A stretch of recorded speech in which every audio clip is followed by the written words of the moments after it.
katuruan ang mga ministro ng Iglesyang Tatag ni Felix Manalo.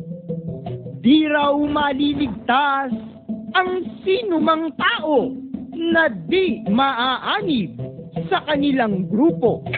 Kaya sa labas po ng Iglesia ni Cristo na ipinakikilala ng Biblia, walang tipan ng tao, wala po siyang karapatan na dumyo sa ating Panginoon Diyos, at sa labas po ng Iglesia ni Cristo, walang kaligtasan at wala pong karapatan na magmana sa bayang ipinangako ng Diyos.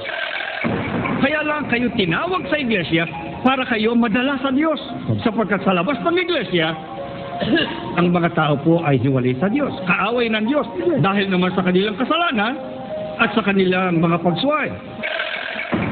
Ang kailangan daw ay mabautismuhan, sa iglesia nilang dapat daw pasukan, at maliligtas daw sa kapahamakan, tatamuhin din daw mithing kaligtasan.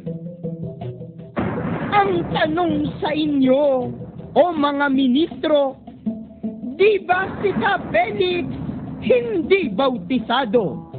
Ito'y mababasa sa inyong pasugo. Kayo ang nagsulat. Ano, tutol kayo?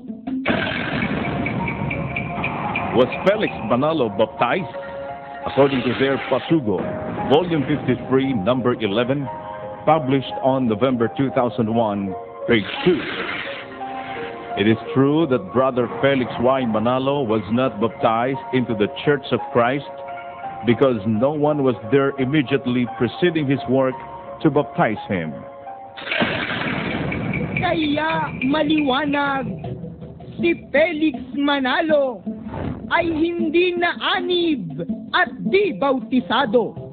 Diyan sa iglesyang Tatag niya mismo, inaamin ito ng mga ministro.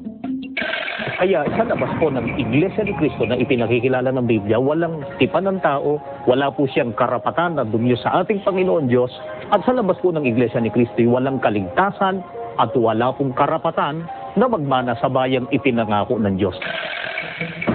Kung gayon si Felix, walang kaligtasan, sapagkat siya pala'y dinabautismuhan. Isa pang kawawa ang kanyang magulang pagkat dinaanib sa kanyang samahan. Ito ang siyang hatol ng mga ministro na mga tauhan ni Felix Manalo. Ang puno raw nila ay maiimpyerno, di raw maliligtas ayon sa pasugo. Batay pa rin sa kanilang pasugo na inilathala nila noong Nobyembre 1939 sa pahina 8. Upang maligtas naman ang mga tao sa huling araw na ito, kailangan ding pumasok kay Kristo sa pamamagitan ng pananampalataya. Ang pagpasok kay Kristo sa pananampalataya ay magagawa sa pamamagitan ng pagiging sangkap ng katawan ni Kristo o ng Iglesia ni Cristo. According to their Pasugo, Volume 53, Number 11, published on November 2001, page 2.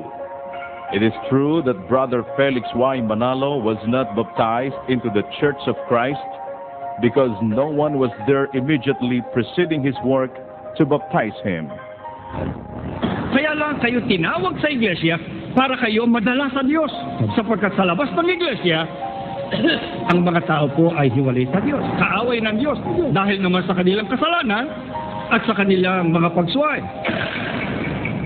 Kung ikaw ay miyembro ni Felix Manalo, matitiis mo bang ganyan ang iyong puno upang di madamay ikaw ay magbago? Ang aming anyaya, isipin mo ito.